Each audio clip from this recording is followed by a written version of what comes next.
I just, I broke down. I started crying. I couldn't believe it just happened. I didn't know until I watched the final edit. I don't know how much of this I should spill on your guys' show, but the edit's kind of a little bit different than how it actually played out. And that would have been one decision that I would have truly regret for probably the rest of my life, even more so than, not winning the money, honestly. What's up, everyone? It's Ava and Ivy, and welcome back to another podcast episode. Obviously, this one's very special because the Beast Games finale is officially out, and we have the runner-up, Cory number 191, on the podcast. Say hi, Cory. Hey, what's going on, everybody? So glad to be here. I feel honored to be here right now. Thank you so much. Yeah, we're so excited to finally have you on the podcast, and congratulations on second place. Huge accomplishment. Thank you so much. I appreciate that. It was a crazy finale to watch, and honestly, we're just going to get right into the conversation. Before we dive into the finale, which of course everyone wants to hear about, we do want to reflect a little bit back on your gameplay. Ivy, do you want to start us off with that? Yeah, so I guess to start off, we want to look all the way back. And now knowing how it ended and everything, when you entered the game,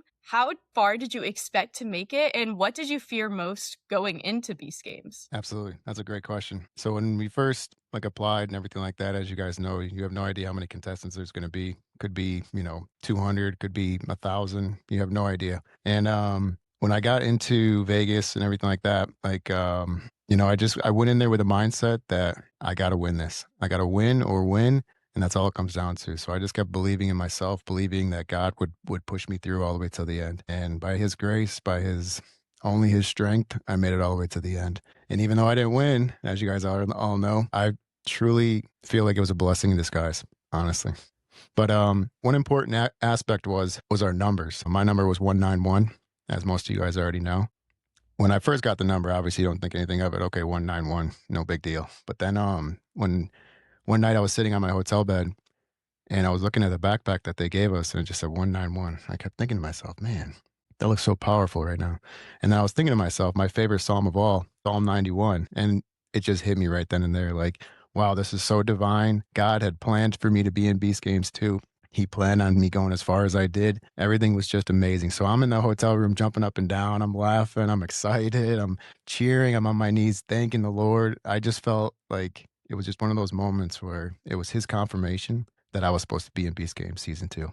Wow, that's truly so to speak, what was I afraid of? I wasn't afraid of anything, to be honest with you. I was ready for every challenge that was going to come at me. I knew that the Lord was with me all the way. So it was amazing. That's awesome. That's awesome. And that's so cool to hear about your number too, that you had such a connect with that. Like, that is so cool. Because I honestly, I don't know. How did y'all get your numbers? Was it just completely random? It was completely randomized. So we had no idea what number we were getting. They just basically said, hey, you're number 191. And that was it. Oh.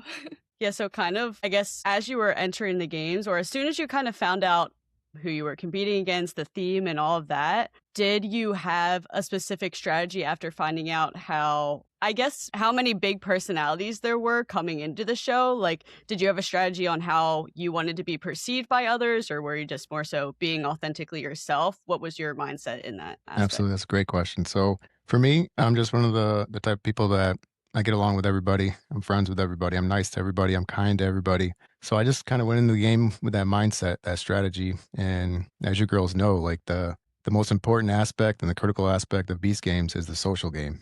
Without the social game, you're not going to make it very far. So I knew that going into it. So I knew I had to network, build alliances, make friends as quick as possible. That's pretty much what I did. I talked to as many people as I could. I started remembering people's names. I'd go back to my hotel room. It's kind of funny. Every time we would get a break and stuff like that when we were in Vegas, I would write down all the names that I remember of who I talked to, key facts about who I talked to. So then I kind of remind myself later on so I can go and talk to them again and kind of rehash what we already talked about and kind of remember those same things. So it kind of builds that rapport with people, so to speak. That's really smart, honestly, to do because, those first few days, I feel like it's very overwhelming. You meet so many people and it's hard to remember every single moment that happened, especially when you're in the type of environment that Beast Games is. So that's a really, really good strategy, I guess you could say. Even though it was just you trying to get to know people more so, it is part of the strategy, for sure. Absolutely. Yeah. And kind of like a compliment to your social game, I feel like every contestant we've had on this season has talked about how great you are and how much they love you. So that's a testament to you and your social game too. I appreciate that. Thank you. Thank you. Yeah, of course. And so I guess continuing with like other contestants, who would you say was your top alliance throughout the game? And was there ever a moment when you felt alone in the game? So my top alliance right from the beginning was Brett, and still close friends to this day. A lot of people wonder, oh, he did you wrong. He took 250. How could he do that to you and stuff like that? But I was upset in the moment. I mean, it's only human. Obviously, I got upset. You kind of see my frustration on the basketball court there. But at the same time, you know, to be a good Christian, you got to forgive people, and you got to forgive people right away. Otherwise, that anger, that wrath is going to set and take root inside your heart, and no good comes from that at all. So I knew right then and there I had to forgive him, had to look past it, had to move on. And yeah, Brett has been my number one since day one. And to this day, he's still my number one. Wow. So it must have felt good with you two making it to final three. That's crazy, honestly. It's kind of Absolutely. giving like Jeff and Tuano were next to each other in episode 1, season 1 on platforms, and it's kind of giving that. It's crazy Yeah. how far you can bring your alliance in a game like this. Absolutely. That's what I was saying. Like social game, as you guys know, it's critical. Yeah. Yeah, for sure. And so I guess we kind of see, okay, from a viewer standpoint, I'm going to say this. It feels like you and Brett obviously had a lot of influence on the game, but we don't get to see that as much just because of the other, I guess you'd say more dominant players, like, or louder players, Jim, I'm referring to. So trying to say it in like the nicest way possible here.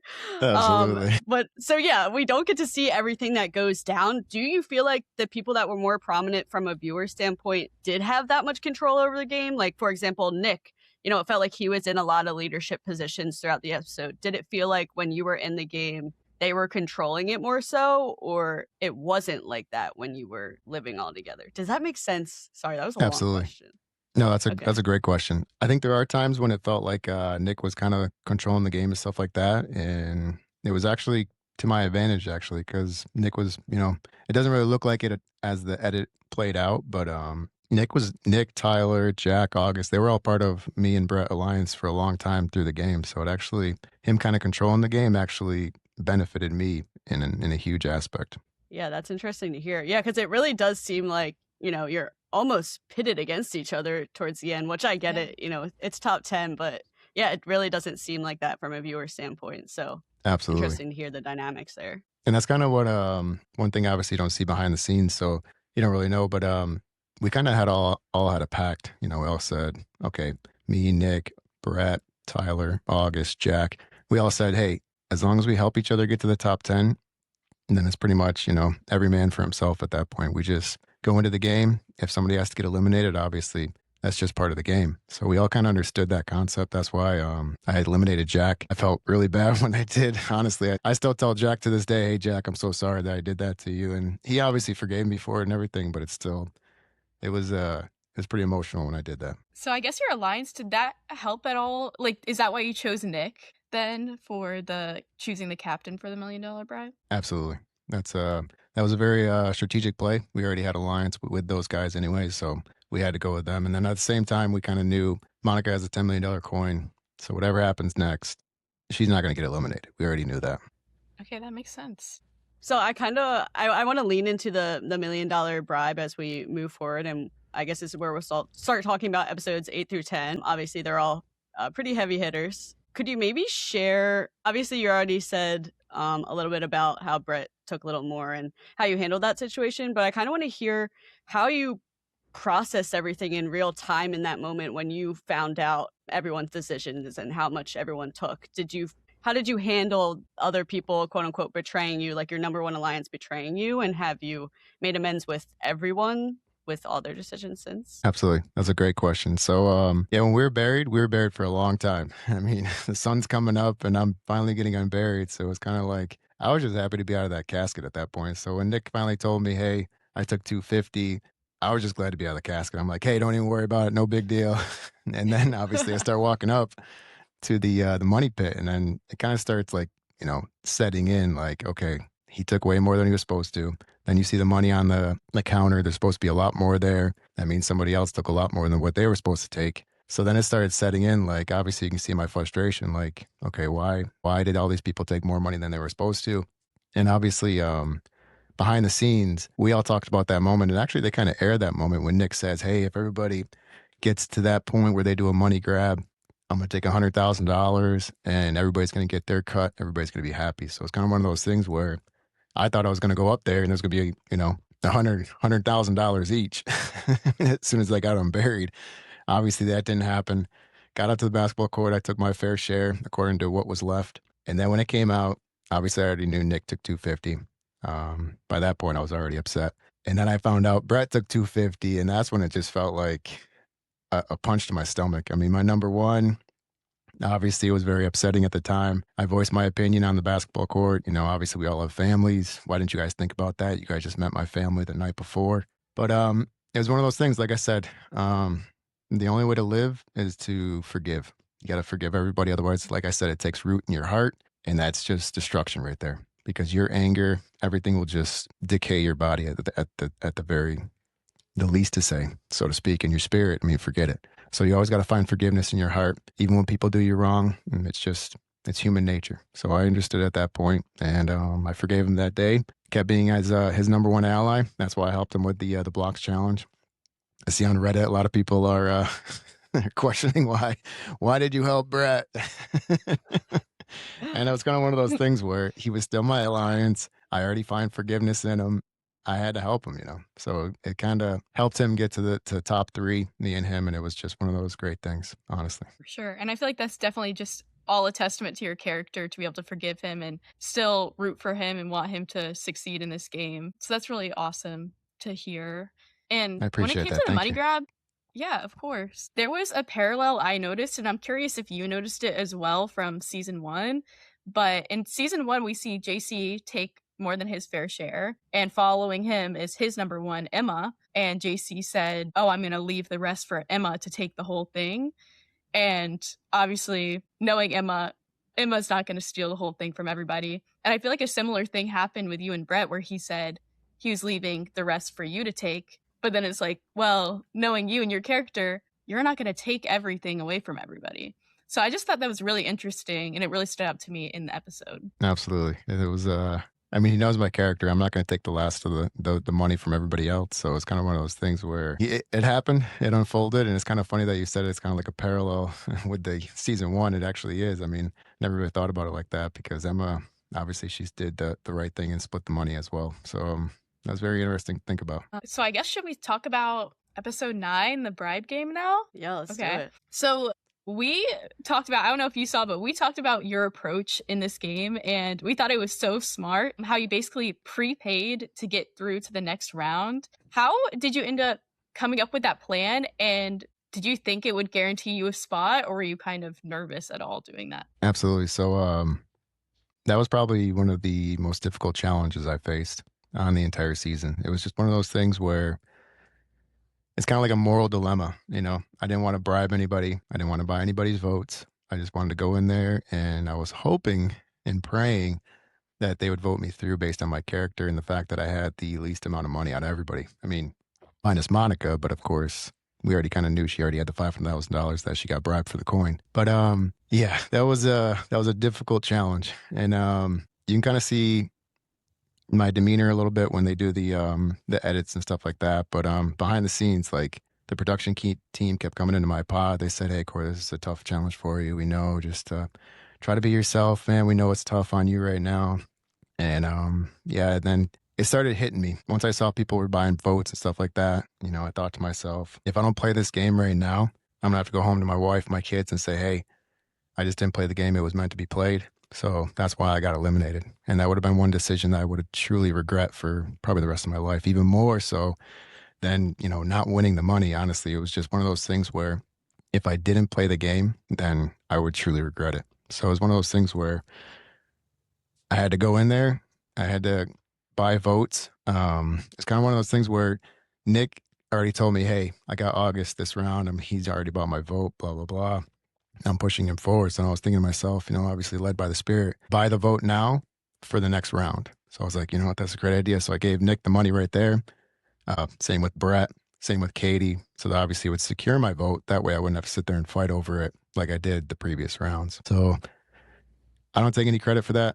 That was all God's guidance right there. Yeah, so how much trust did you have that they would vote for you in that round when you were bribing them? So that's kind of why I went to Nick and Brett first.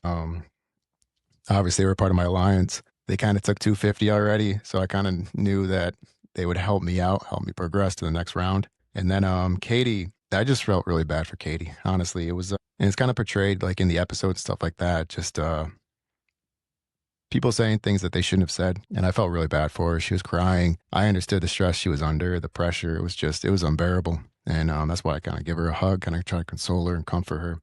And then yeah, I had to buy her vote as well, and I was happy to do it because I knew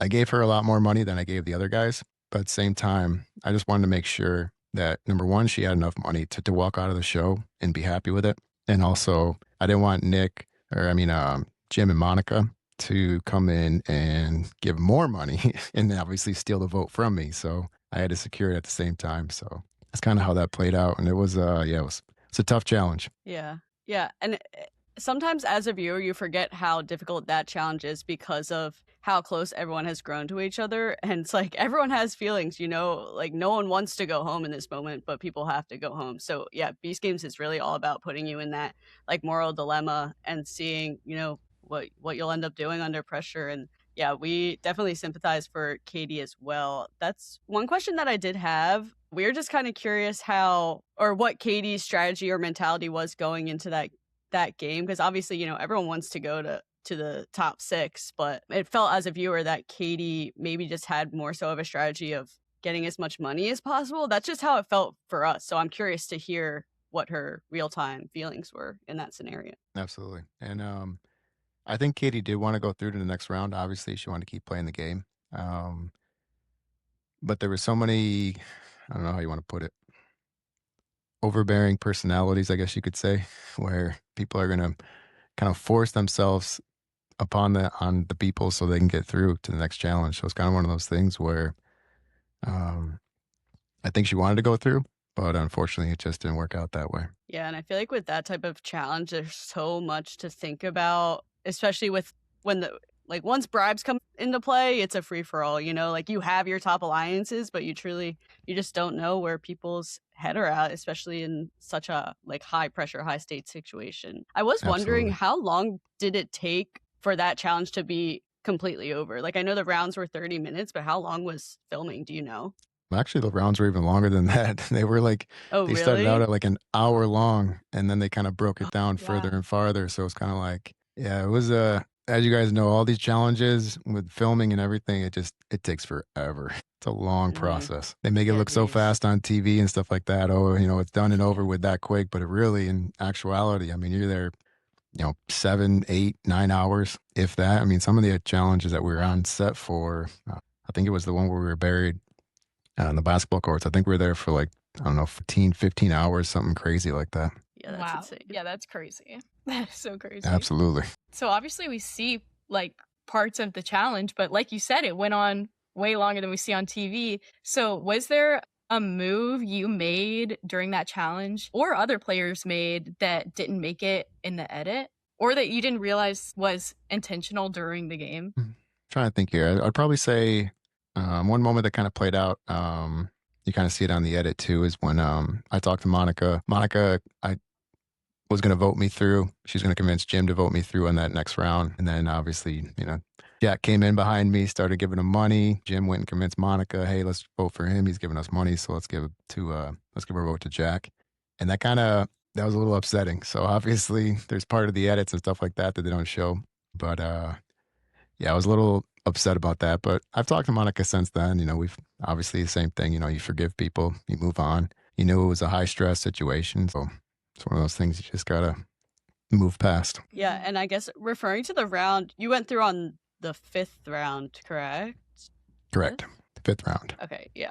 So when they said the rules for that round and that it was a pretty much an open discussion, was it just like we saw? Was it just immediately, oh yeah, we're just gonna send Cory through? There really no discussion prior to that? No, actually, that one actually plays out exactly as it was, as the edit was. It's kind Was of that so funny that was too. a relief for you in a sense? Oh, absolutely. Because Right? basically, it's exactly how it unfolds. You know, Monica says, "Hey, everybody already knows everybody's voting for Cory. I'm just gonna give my vote to Cory, and then we're just gonna can we just stop the timer?" So, because we were already there for a long time as it was, so everybody was already getting tired and just like, "Hey, let's go to the next round." Yeah, that was like it was funny to us because it's like this new concept. You have to talk face to face. It's like, oh, there's gonna be so much drama, and then everyone's just like, no, no, we just want Corey to go through. Yeah, So it was that like was so wholesome almost in a Me way. too. definitely that really touched my heart. Honestly, that was great. Yeah. And again, dude, there's just so many moments that speak to your character and speak to how everyone just kind of adored you in these games. I Obviously, you appreciate did it. Thank really you. well. Thank you. So yeah, we see ultimately the top 6. Were you surprised at the 6 that made it through, or was it kind of expected who went through? Honestly, some of those ones, obviously, I had a feeling they were going to make it through. And then other ones, it was kind of like, wow, they really stepped up, showed confidence, and bribed people and made it through. It was kind of surprising. I was actually impressed with the people that made it through. Yeah. I'm not gonna lie, we were surprised that Brett ultimately made it through, especially after Yeah. taking the 250K. Like, I was not expecting that. So that was definitely a surprise to us. Yeah, that was kind of surprise to everybody, I think, actually. But Yeah. again, Yeah. he had the money to pay for the vote, so it's kind of one of those things where, strategically, he actually played that game very well. I mean, he waited till the last round, Mhm. and then he said, "You know what? I want to make my play right now. I only need 2 votes, and that's all I need." So, it worked out great for him.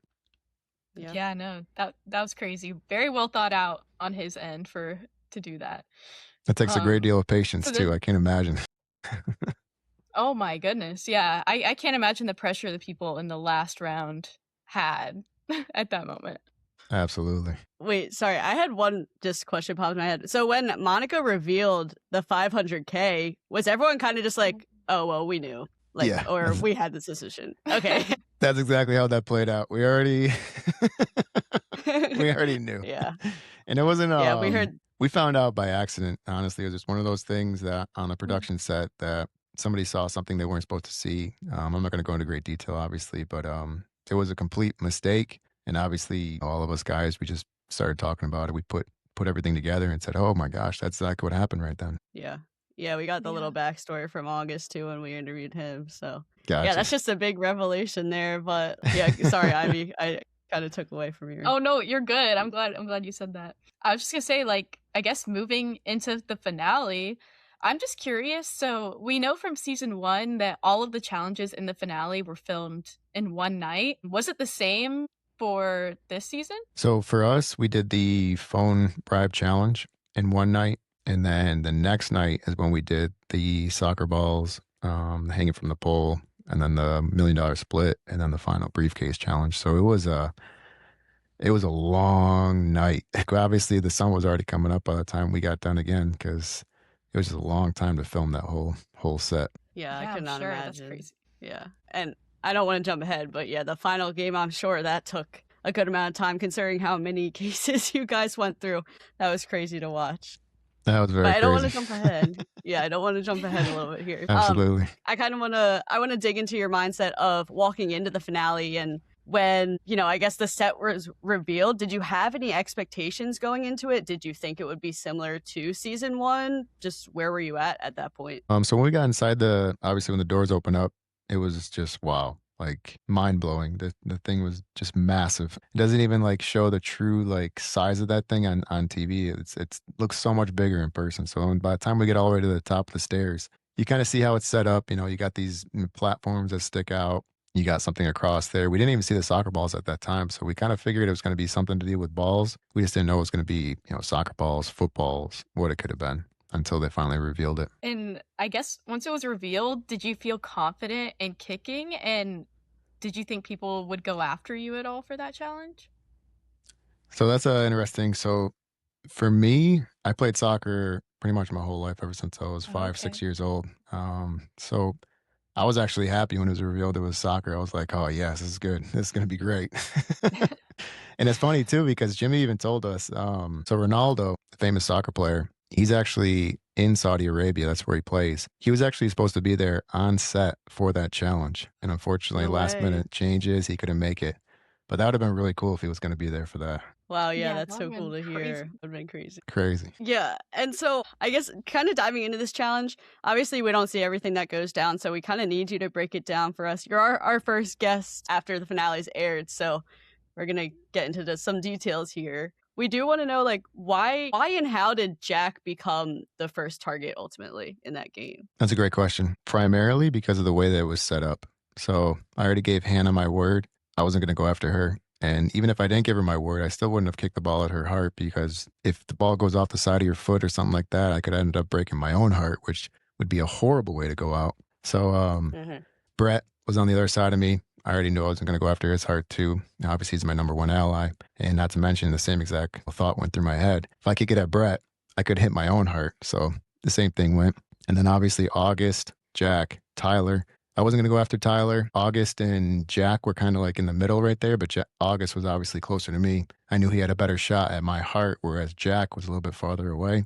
So I figured, you know what? I just got to aim for that heart. And unfortunately, yeah, I did get Jack out. I do still feel bad about that. I do apologize for it. I know a lot of people love Jack. I get, some comments on my post every once in a while. Hey, why'd you eliminate Jack? Jack was our number one. How could you do that? And I am sorry for that. I truly am. But at the same time, once you make it to the top 10, like I said, it was pretty much all of us against each other. We had to play the game and we had to play to win. Yeah. Yeah, Yeah. and obviously it's gonna suck seeing anyone get eliminated, and yeah, I think Jack was a fan favorite, so it sucks to be the guy that had to take him out, but after all, it is a game. So you have to go after someone eventually. And it's nice to hear that you guys all kind of made that agreement of, once you make it to top 10, it's kind of that free for all. Cause yeah, obviously it's gonna hurt to get eliminated, but at least good people are moving forward from that. So that's a good Definitely. way to look at it for sure. Absolutely. So yeah, I'm also kind of interested in hearing how did Hannah's name become the next one to target, especially since you said, you weren't gonna go after her. Yeah, that was a difficult situation to be in because obviously even on the edit you can kind of see the pressure setting in where I got August saying, "Hey, you should go after Hannah. You need to kick the ball after Hannah." And I already gave Hannah my word. I said I wouldn't do it. And it was kind of one of those things where I was caught in a predicament. I didn't know what to do at that point. Even after that, like I knew there's no way I could go after Hannah. I said I was going to go after Hannah, but I knew there's no way I can go after Hannah. I already gave her my word. I'm a man of my word. I'm not going to do that. So obviously I didn't. And by the way it turned out, August got eliminated. Unfortunately, it happened that way. But it was just, again, one of those things where we had to play the game. And in order to move on, we had to eliminate somebody. So it just kind of went that way. Yeah, was when Tyler hit August's heart, did you expect that to happen at all? And what was your initial reaction? That's a great question. So how my face is in that edit was exactly how I felt. Honestly, I was just like completely shocked. I didn't expect that at all because as you can see, he even says he's going to kick it towards Hannah's heart. And then all of a sudden you see August's heart get smashed. It was just like, oh my gosh, what just happened? That was crazy. Very shocking. Yeah. Yeah, that was crazy to watch, like, just as a viewer, so I can't imagine being in that room. Absolutely. For And sure the that funny was thing about that whole challenge also is that, again, it took forever because obviously most people, including myself, we'd kick the ball, it would go way up into the lights up in the ceiling. It would go way down to the foam pit. We were there for a long time kicking balls back and forth. I would not have been good at that challenge, I'm gonna say it straight up. mm. I would Yeah, have me been neither. horrible. Me neither. Like, I remember seeing season 1, how it was throwing, I'm like, "Dang, I don't think I would be that good at that." But then seeing the Mm-mm. kicking, I'm like, "Okay, well, I'm gonna choose the throwing over the kicking," Yeah, in my for real. opinion. Yeah. That also I guess that kinda reminds me of a theory that I saw online. I don't know where it came from, but a lot of people were saying that they were targeting Hannah because Hannah wasn't really good at kicking the ball, so they would have almost rather gone after someone that was worse at kicking so they couldn't, like, do it back to her. Was that a thing at all? Like, was that ever said on set, or is that just, like, a theory No, floating around? that was probably just people analyzing it and thinking that was probably the best Okay. strategy. But at the same time, it was kind of one of those things where Tyler, Jack, August, obviously they've been part of the same alliance from the beginning. And then, Brett and me kind of jumped into that alliance halfway through the show. So then for them, it made sense, obviously, that Hannah wasn't part of their alliance, part of our Right. alliance, so to speak. So that's kind of how it defaulted, so to speak. Yeah, that makes sense. And so, yeah, we see August get eliminated and Jack is gone as well. So now we're down to the final four. And I guess going into the second challenge, I'm very curious as to how this unfolded. Did you and Brett make a plan for Brett to attempt the blocks, or was this just Brett just decided to do it? Like, how did that play out? Actually, it was a plan, and I don't know how much of this I should spill on your guys' show, but the edit's kind of a little bit different than how it actually played out. All right, so the thing was, me, Brett, and also Tyler, you know, we kind of had already a strategy made up. Hey, Brett was going to count the first 6 blocks. I was going to count the next 6 blocks, and then Tyler was going to count the last 4 blocks. And what you guys don't see is actually Tyler was the one who stacked the last four blocks on there. So it was actually like a three-way alliance that was working together. And the only reason I, kind of worked together and so forth was because I already knew Brett was going to eliminate Hannah.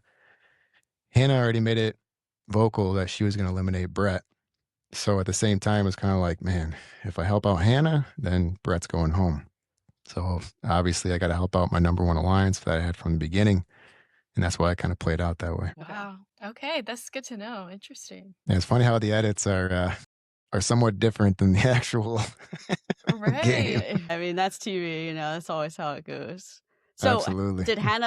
was Hannah aware of the plan that you guys made? I think she might have sensed it. She's obviously very smart person. That's why she was in Beast Games. Great person, by the way. I mean, I still love Hannah to this day. She's a great person, great heart, very nice, very friendly. She might have sensed it a little bit, but I don't think she fully knew it was going on yet. And then I guess we go into the bribe. So I'm just curious, did you have a feeling there would be another $1 million bribe after season 1? I didn't really know it at first, but by the time we got down to those 3 podiums, I was like, okay, I think this is going to be like the same type of $1 million bribe. The counter's going to start. It's going to go up to $1 million, and then somebody has to obviously hit the button to get the $1 million. So it's kind of one of those things where I already kind of knew what was going to happen once I saw the podiums, but before the podiums, I had no idea. Okay, interesting. So did you have any thought of taking the bribe when you realized what it was? That's a great question because a lot of people on Reddit, like I said, they're they're hating on me for not taking the $1 million. But at the same time, I got to be obedient to the Lord. The Lord kept guiding me, showing me, go all the way to the end. And that's exactly what I did. I mean, people are saying, I did it out of greed. I wanted the 5 million instead of the million. That's not the case at all. It was pure obedience to go all the way to the end. And by me going to the end and losing and still showing how strong my faith is, my belief is in God, that He's always going to be with me. He's always going to guide me no matter what. Honestly, that's a bigger testimony for the world and people with faith to say, hey, you know what? This guy made it all the way to the world stage, made it to the last challenge. He lost, and he still has undeniable faith in the Lord. So that was kind of like when I fully understood that, I knew I was going to be okay. I knew the Lord's always going to be with me, guiding me, showing me His love, comfort, opening doors where I never thought would open. I mean, I already have getting so much love, so much support from so many fans. I was blown away. I didn't expect any of that. I truly didn't. And it was very heartwarming, so to speak. Absolutely. And yeah, that's amazing to hear. You always think about, yeah, you could have taken the bribe, but then you never know what would have happened in the next round, So you can look at it from every point of view and kind of understand why you ultimately ended up going through the end. And it's like, if you're going into Beast Games with the mentality of, I want to make it to the very end, it's likely that you're not going to switch up on that. And that's kind of what we saw from you in the finale. Absolutely. And so I guess talking about that bribe, obviously we didn't see all the discussions. Was there any discussion between the 3 of you where it was like, where Brett ultimately decided, okay, it's going to be me, like what happened there? That's a great question that, again, I can give you guys a little more insight on the behind the scenes, I guess. Obviously, the 3 of us were an alliance. We were already friends. We already knew we could trust each other. So pretty much the entire time the counter's going up, we're already talking about it. Hey, Tyler said, hey, I'm gonna go to the end to the 5 million. I said the same thing. Hey, I'm going to the end. I'm gonna get 5 million. Brett then tells us, hey, I feel this is my opportunity to take the million. And that's exactly how it unfolded, how it happened. Like, so the edit doesn't show us really talking or anything like that because obviously they want the drama for the TV. But in real life, we're just sitting there talking and, hey, who's going to take it? Who's not going to take it? Who wants to move forward? Who doesn't want to move forward? So it was, again, I give credit to the editing team. They did a great job. Everybody did a great job with the show. So that's all I can provide insight Yeah. on that one. Yeah, I mean, that's what me and Ivy expected too. Like when we were watching it in real time, it was like, there's no way they're just sitting there and not saying anything. Like there Yeah. has to be a discussion going on or something. So yeah, totally get it Absolutely. though. They want to build up to the millions. So it Definitely. makes sense. And it was the Yeah. three of us. We're obviously all close friends. We're in alliance. So it's kind of, if it would have been, let's say, somebody else would have made it to the top three that wasn't part of an alliance, and it might have played out a little bit different. Obviously, you wouldn't be so vocal about how you're going to strategize, how you're going to do this. But yeah, since we were all Mhm. friends, it kind of just, hey, you going to take it? Hey, you're going to take it? No, no. Okay, you're going to take it. Okay, perfect. Yeah. Yeah, that makes sense. So then how quick did Brett hit the button when it hit $1 million? So actually, the actual challenge. So we just basically said, hey, let's just see how high this thing goes up, and that's exactly what we did. We just waited and waited. We already knew Brett already felt like he was going to take it, so we just let the dial just keep going up and up and up and up, and then we are going to see how far it would get. So it hit 1 million, and then Jimmy even told us, hey, you guys got 5 seconds to make a decision. So then obviously we knew, okay, Brett, you're going to hit it, and he did. Mhm. Okay, yeah. Yeah, that's a good idea to like see just will it go to 1.5? Will it go to 2 million this time? Who knows? So Yeah, that's smart. exactly. That's what we were kind of waiting on. Yeah. Yeah. I wouldn't have been surprised if it would have kept going. That's what's crazy because the $1 million bribe captain's challenge, it was actually supposed to go to 1.5, and that's what I mean. They even confirmed it on set. They said, "Hey, the counter was supposed to keep going. Somebody hit the button too early." Blah blah blah. They weren't really happy about it actually at first because they wanted obviously the counter to go higher than what it went to last year. Mhm. Yeah, that's Wow, crazy then dang. that they didn't do that for 3rd place. That's insane. I don't know why they wouldn't just send that Keep it one up going. too. Yeah. Absolutely. Yeah, because we were when we broke down, we get the themat or whatever it's called, for looks, the fogging the glass, like very the handcuff, it's very much dramatic, so to Yeah, say. exactly. But it's like someone's gonna press it likely no matter what. So it's like we didn't really understand the fogging concept, And then you were gonna find out right after who pressed it. But yeah, I guess it's literally just for drama. Absolutely. So For the drama, so to yeah. speak. And I guess they wanted to Yeah. see, like I said, if it was somebody else in the top three that weren't part of an alliance and stuff like that, like the fogging of the glass, that might have made sense because then you wouldn't really know. Somebody could just bluff and say, "Hey, I didn't hit the button. I didn't hit the button," when really they hit it at 900,000. And then the person that hits it at Yeah. 1 million thinks they won it, but in actuality, somebody Yeah. already took it before that. Yes, that makes Yeah, it's true. sense. Okay, yeah.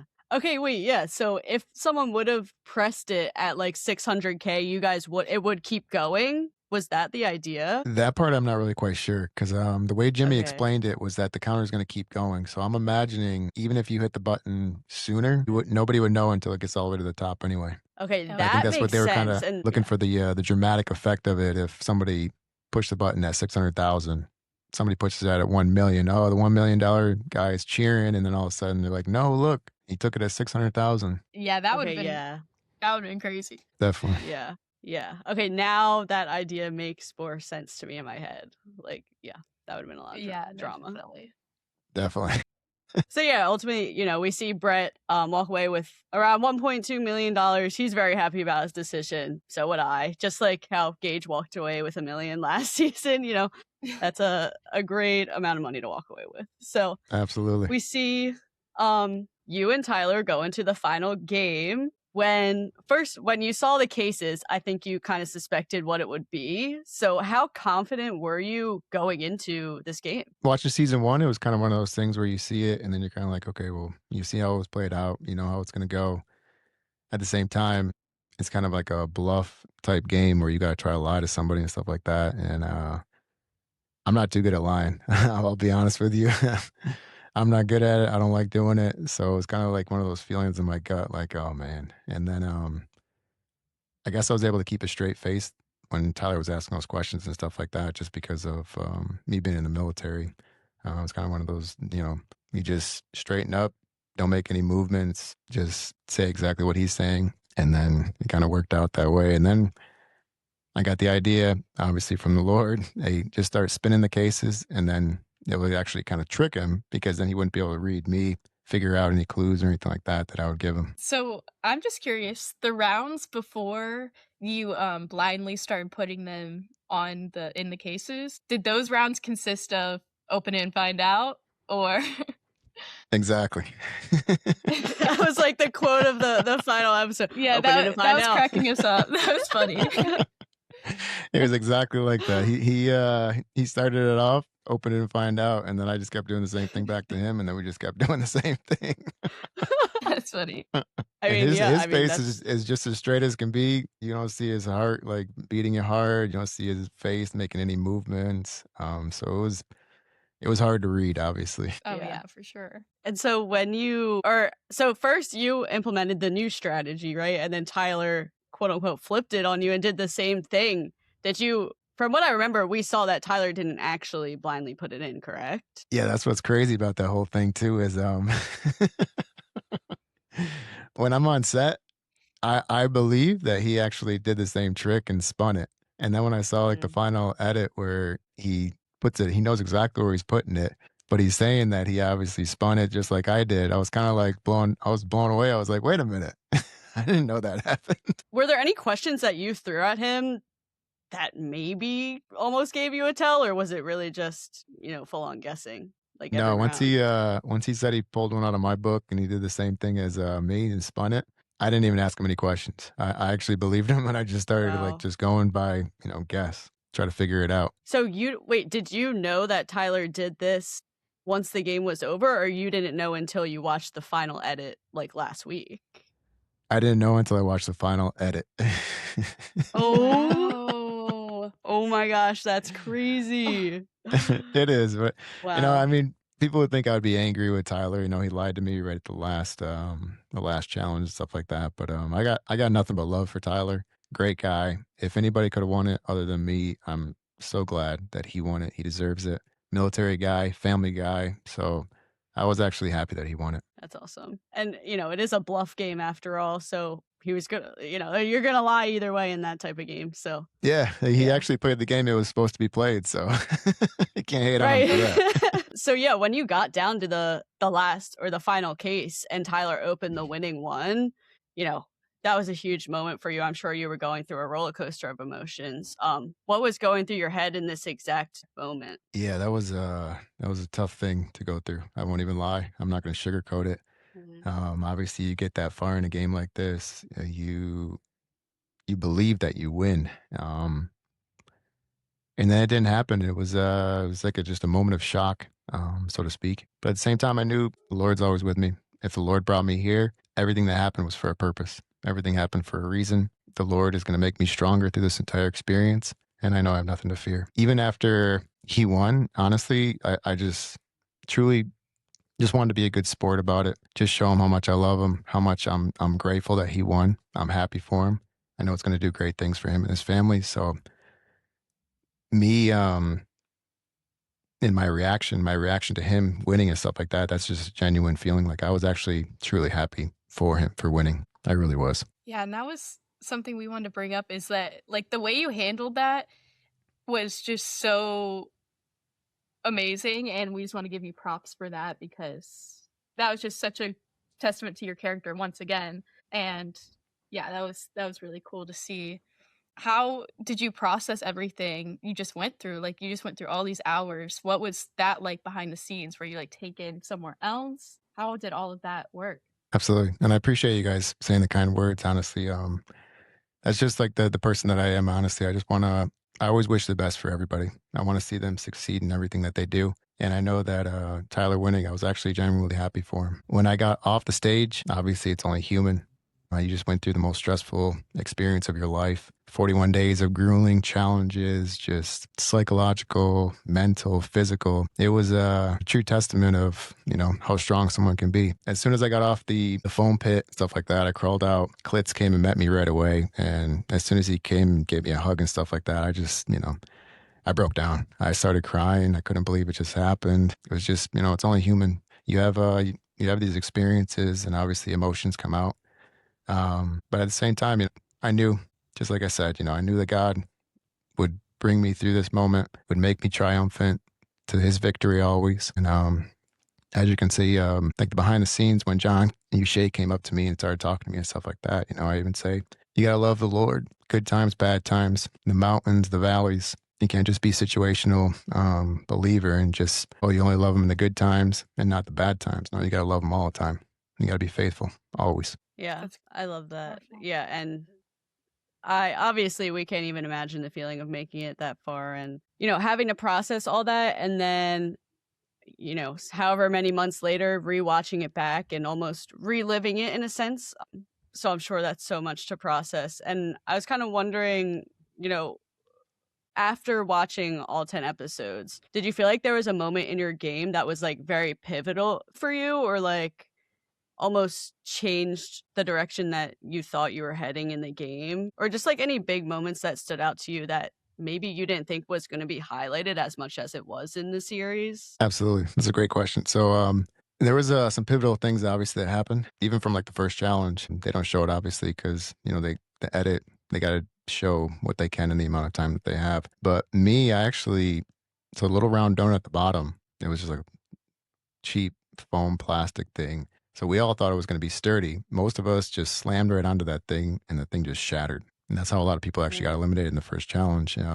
For me, it shattered, and I actually fell all the way down to where my black bag was. And by the grace of God, I Oh, reached out wow. to grab the rope where my black bag was hanging just to hold on long enough. And then when it finally hit me, what just happened, and then I kind of crawled back up the rope to get back up on the little platform that they had. Honestly, it was truly was like the angels of God just holding me on that bag because by all strength and my own self, I should have fell, honestly, just like everybody else Wow. did. So that was a very pivotal moment for me. Another pivotal moment was the obstacle course. That was crazy, honestly. Um, they my team, Jeff, Sue, Emily, Brett, amazing people, truly amazing people. They believed in me.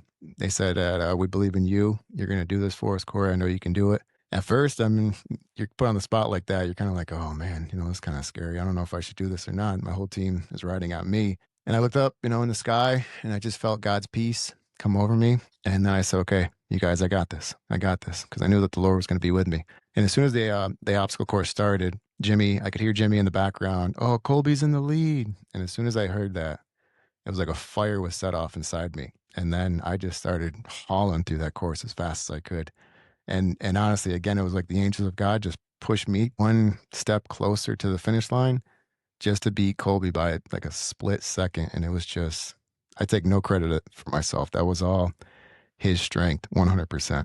Wow. That's so awesome to hear. Oh my goodness. Was there anything else? Like obviously edits cut out so much of what happens in the games and things that impact the games that aren't shown. Is there anything else you want to highlight that maybe was cut out of the show?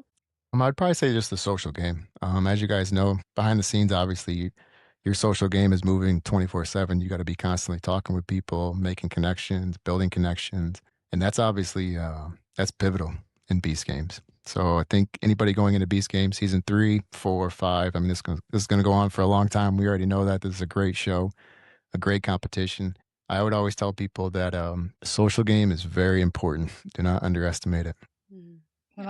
Absolutely. Yeah. Yeah. And I guess to start, kind of wrapping us up here, we do want to hear about life now, like how life's been treating you now that everything's out. How has the online feedback been from fans since the finale aired? Honestly, amazing. I never expected all the support, the encouragement, the love. It's just it's been so amazing. It's like wow, like so many people are reaching out to me and saying, "Hey, you did amazing. You played the game with great integrity. You were our champion. You're the people's champion and all this other stuff." And I'm just like I'm truly blown away. I mean, I never expected any of this from all these fans and stuff, and it's just like wow, like it really, really humbles me and makes me so grateful at the same time. It truly does. And so I just wrote a new book. It just dropped. Yes. Um, Name of the Oh, book is What 5 Million Can't Buy: Faith, Integrity, and the True Mhm. Definition of Winning. I basically, the Lord put in my spirit probably 6 months ago at this point, told me to write a book. And honestly, it was the best thing I could have done because not only, did it help me through the whole entire process of trying to get through a tough time like that. I know that the words on those pages are going to help so many other people because so many other people in this world are going through tough times, going through troubles, tribulations. And I feel honestly like this book's going to really help out a lot of people. And that was my main purpose. And I truly believe I made it all the way to the last challenge, and I lost. I lost for a purpose. And I believe that this book is going to help out a lot of people. My story is going to help out a lot of people. That is so cool. We'll definitely have to get that book and read it, add it to the list. It's such a great like outlook on things not going, the way you expect them to go, but there's still good in it, and God still has a plan for that. Absolutely. So that's so awesome and inspiring to hear. Absolutely. I always want to just real quick. I just wanted to say I just want to always shine, His light. I just want to be an influence for Him, to bring glory to Him, to bring victory to Him.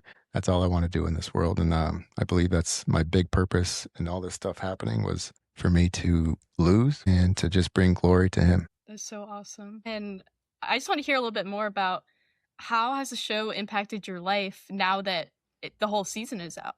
Absolutely. So it's been it's been a wild ride, so to speak. Obviously, reliving these moments and stuff like that every time you watch the episode is kind of like it kind of brings up emotions and stuff like that again. But then you just kind of you learn that you got to keep pushing on. And now, like I never expect any of this. Like I go out to anywhere I go now is just people. Hey, are you Cory? Are you Cory from Beast Games? Like there's so many people that just reach out, and me and my family went to Legoland the other day. Obviously, I don't think anybody's gonna, notice me. It's just, I'm a normal person. And then out of nowhere, like just people started coming up saying, "Hey, you're Cory. Oh, we're so proud of you. And can we get a picture with you?" And then I put a post online, like all the kids coming up, everyone noticed me and stuff like that. And I was blown away. I was shocked, to say the least. Yeah, that was so cute. I saw your post, like, from Legoland, and Yeah, yeah, I mean, yeah, I guess you don't really expect people to recognize you in your everyday life, but hey, I mean, Cory, you got second place, like, you're gonna start getting recognized, so I it's appreciate it. I yeah. appreciate it. Thank you. I guess kinda to close us out, I have, I guess, kind of 1 question, but also kinda 3 questions. It's, what's your biggest takeaway from the show? Would you do it again? And what's your top piece of advice for future Beast Games players? I would definitely do it again. I love the experience. Huge shout out to Jimmy, Klitz, Tyler, all the production team. They were truly amazing people. Logan, hiring Mystic Art Picks, all the staff, production, everybody was just truly amazing. Everybody was so nice. Everybody was so kind, caring. So a huge shout out to everybody. And the huge message that I want to send to everybody is to always trust God, no matter what. Trust Him in the good times, trust Him in the bad times. And even when you think it's going to be a bad time, honestly, His will, His plans are so much bigger than what we could ever imagine. And Him having me write this book right now, I'm going to be doing a lot of podcasts, obviously, with you guys. I'm very honored, very, very grateful that you guys would have me on your show. I've been a big fan of you guys since season 1. Honestly, I used to watch all your stuff before I even went into season 2. So I was so excited when you guys said you want to do a podcast with me. So I truly thank you. And yeah, I just want to always shine His light. That's my purpose in life. Well, it's an honor for us too. Yeah, no, you for on, real. so For yes. real. We've been so Appreciate excited it. for this. Thank you. Any final thoughts before I close us out? Just always trust God and always try to be His light. Always try to lead people to Him and just show grace and favor on everybody. Love that. Are you That's so doing the good. ruck this week? I was supposed to, but actually I couldn't because of work commitments right now. So I Oh, wanted okay. to, but unfortunately I couldn't. Yeah. You're there in spirit. I think we're gonna be there on the final day on Friday. So Oh wow, we're that'll be rocking. fun. That's Yeah. cool. Yeah. That's a great cause. Great. That's awesome. That truly is. Well, I guess I'm going to roll out the red carpet for you, Cory. Shout out anything, shout your social, shout out anywhere people can find you. Absolutely. So my social, Cory.sims191. You can find me on all the social media, TikTok, Instagram, everything else. Also, I want to give a shout out to my wife. She's been my amazing foundation, my amazing rock through this entire experience. It's just been truly amazing. And my 3 boys, I love them so much. Emmanuel, Matthew, Michael. I love you guys so much. You guys are, man, such a huge part of my heart, always and forever. And they got a channel too, so they started their social media. It's called Bear Bros, and they do like a lot of Bible preaching and stuff like that. It's actually great stuff. So everybody go check it out. It's awesome. Wait, that's so fun. Yeah, go follow them. Go follow them. But I guess with that, that brings us to the end of everything. Cory, thank you so much for coming on. Like we said earlier, we were so excited to have you here, and it was so great talking to you and about your whole experience. We were rooting for you all the way through. So thanks so much for again for coming on. I appreciate it. Honestly, I'm so grateful and so honored that you guys had me on your show. Like I said, I'm a huge fan of you guys. I watch all your guys' stuff, so I'm very, very grateful. Thank you guys. All right, well, that brings us to the end of our podcast. Make sure to go watch our other behind the scenes content from Beast Game Season 2. Subscribe if you haven't already, like this video, and stay tuned for our content on the Ruck. But until next time. See ya.